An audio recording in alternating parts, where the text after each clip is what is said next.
So, you want to pierce yourself and you don't know why you shouldn't. This is a good video for you to watch.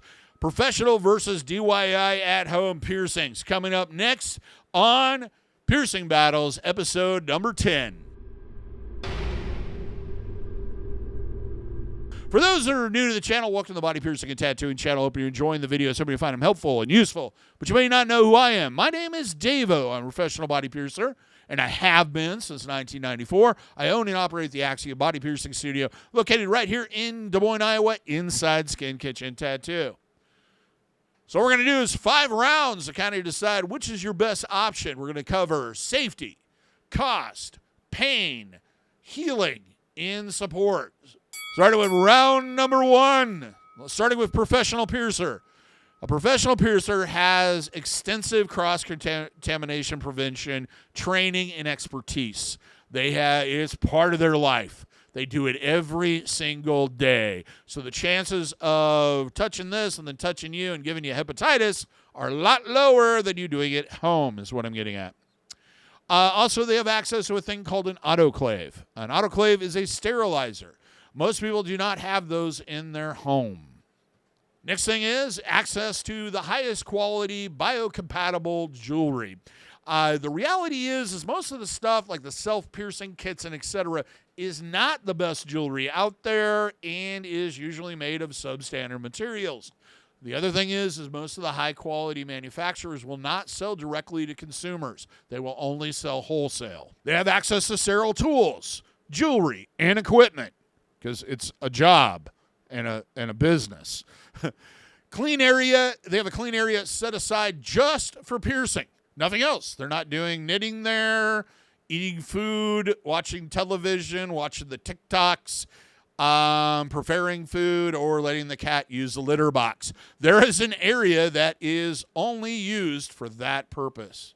Has completed a supervised apprenticeship under an experienced piercer and has done this piercing numerous times under supervision to be doing it on their own and know what they're doing.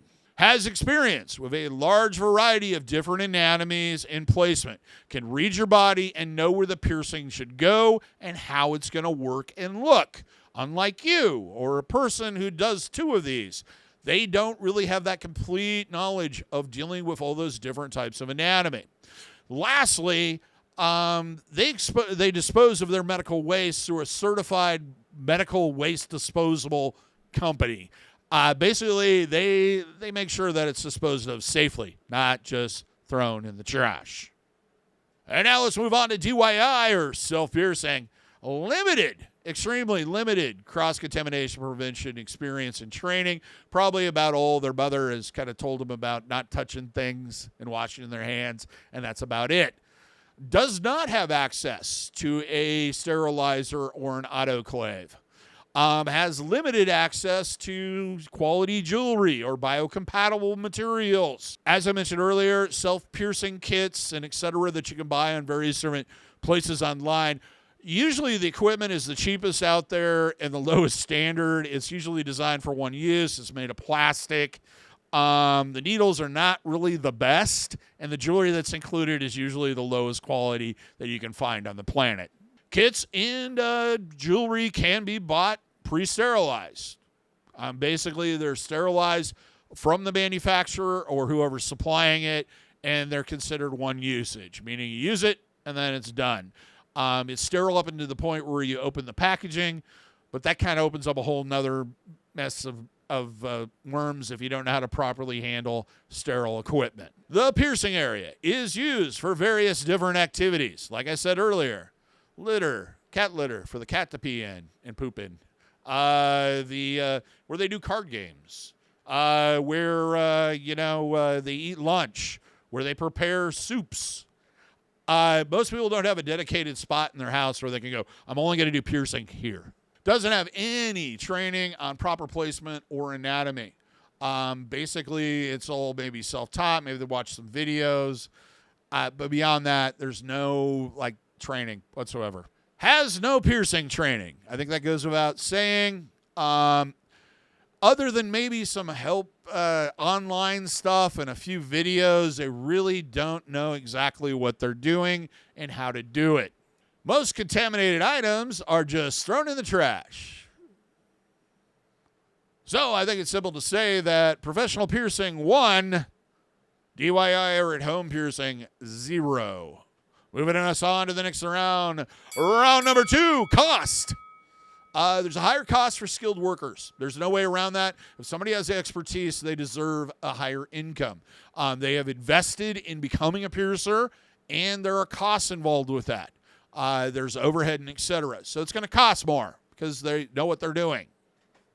There's higher costs for quality jewelry. If you're buying better jewelry, it's going to cost more. That's just the way things work. Higher cost for better needles and tools. That is an investment that you have to make. Also, the cost of maintaining, owning, and operating an autoclave or sterilizer. That can get really expensive very quickly. What about DIY? Well, it's an unskilled worker, including maybe yourself, so there's no real cost there. Lower cost for lower quality jewelry that you bought at retail. Needles are usually more expensive, to be honest with you, because you're not buying in bulk. So they will charge you 3 times, 4 times as much for the needle that we pay less for of a better quality. So the needles we buy professionally are usually a better quality needle designed just for piercing, and what you get from them is a low quality one at a much higher cost. Needles are often the lowest quality, as I mentioned, which means more pain. Lucky you. Tools and equipment is often single-use, low-quality plastic, and costs more because you're buying them at retail. There's no cost for a dedicated sterile environment to do piercings. There's no cost for sterilization. There's no cost for waste disposal. So you're saving all kinds of money. So this one I'm going to give to DIY, self-piercing, because let's face it, the cost is a lot less. Making the total right now after round number 2, professional piercer 1, DIY self-piercing at home 1. So it's tied. Round number 3, pain. Can't help myself. Professional. They're more skilled and experienced, which means it's going to hurt less. Access to a better grade of professional needles and tools and etc. Has tools and so forth that's going to make inserting the jewelry and closing quicker and less painful than it would be if you're using one of those self-piercing kits or whatever you get online. Now, DIY, usually unskilled, maybe the first time they've ever done that before, tends to do piercings very slow or in stages. I remember there used to be a video going around the internet of a girl piercing her nostril, and it took something like 32 times for her to get the needle through. If you can imagine what that felt like, that gives you an idea how painful it could be. Sticking in a little bit, stop, it hurts. Sticking in a little bit, stop, it hurts. It's going to be a lot more painful, and the pain's going to last a lot longer. You're going to cause more trauma than you would if a professional piercer does it in one simple movement. Now, this is a big one. I've commonly had people say to me in recent years, wow, that hurt a lot less than the last time I had that piercing done. And one of the biggest things is the technology that has become available for piercers to do the needle or do the jewelry insertion, because we use guide pins and various other tools to make it much easier to get the jewelry in and much more smoother, including threaded needles. There isn't as much trauma as there is when you try to force the needle against the back or jewelry against the back of the needle and try to force it through like we used to.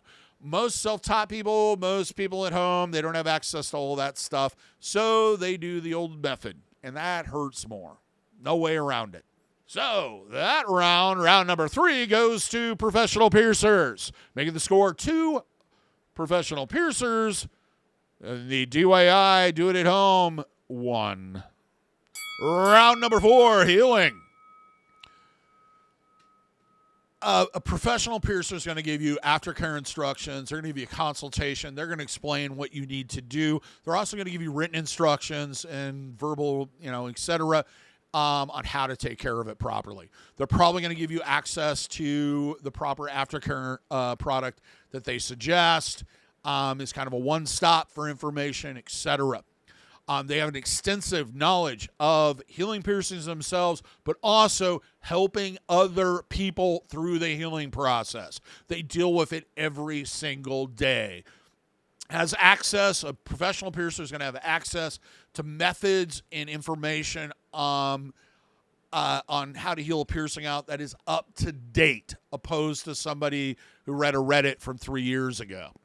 The next thing is they're available for questions. If you have a problem with healing it out or something comes up, you can get a hold of them. If you feel like you're doing something wrong, you can ask a question. If you're unclear about something, you can call somebody or stop by and ask a question. Send an email, message them, whatever it takes to ask a question. You can't, if you're asking yourself or going online, you might get the answer. You might get 50 wrong answers. You never know. Basically because most of the people on the internet are just other people that aren't really experts. I mentioned this before, but they will probably sell the proper aftercare instructions or at least know where to get them. And is going to have a lot of hints on how to heal that piercing properly and avoid infection. Now, do it yourself or self-piercing often relies on online information. Now, that information might be current. It probably isn't. The reality is that once it's on the internet, it stays there forever. So that aftercare instructions you're getting may be from 1992 or it might be from 2022. You don't know unless you really dig into it. Things change. Information becomes available. We learn stuff. Things evolve. When you go online, you're going to get the full evolution from beginning to end and everything in between. And a lot of those things that are in between aren't good ideas. Has limited knowledge on how to heal a piercing or what that process looks like. They may have healed piercings out on yourself. You may have watched friends do it, but you really haven't done it to a lot of people or helped a lot of people through that process. And the last one, may or probably not have access to proper aftercare products.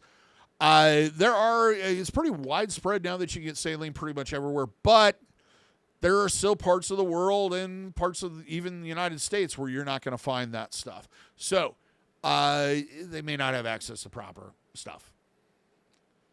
So at the end of round 4, it's going to be Professional Piercer 3, DIY 1, which brings us on to the next round. Round number 5, support. Now, support is important, especially if it's the first time you're getting pierced.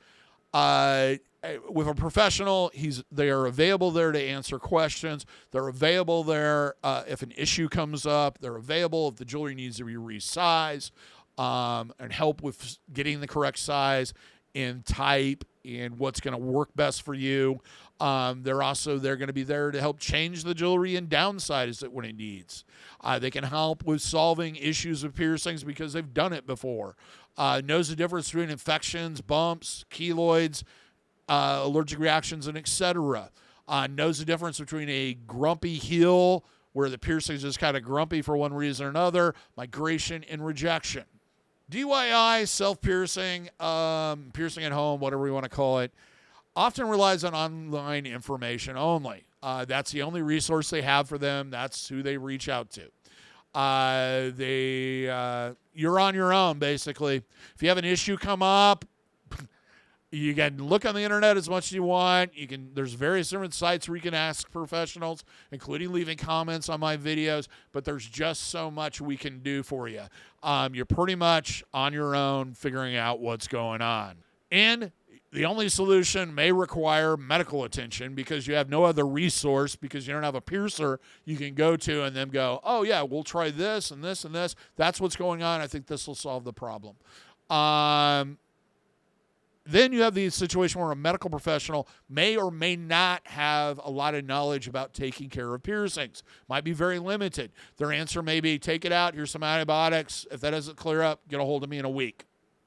Last thing, if infections are left untreated, they can turn into a very, very life-threatening, serious situation medically. It's not something you put off. It's not something that you can easily correct at home by cleaning it with rubbing alcohol or whatever solution you come up with. It is really something that you may need medical you need expertise with dealing with. So after 5 rounds, the final score is pros 4, DIY 1. So I don't think this is surprising to anybody. Have you done your own piercings? What was the outcome? Let's hear the horror stories or the success stories.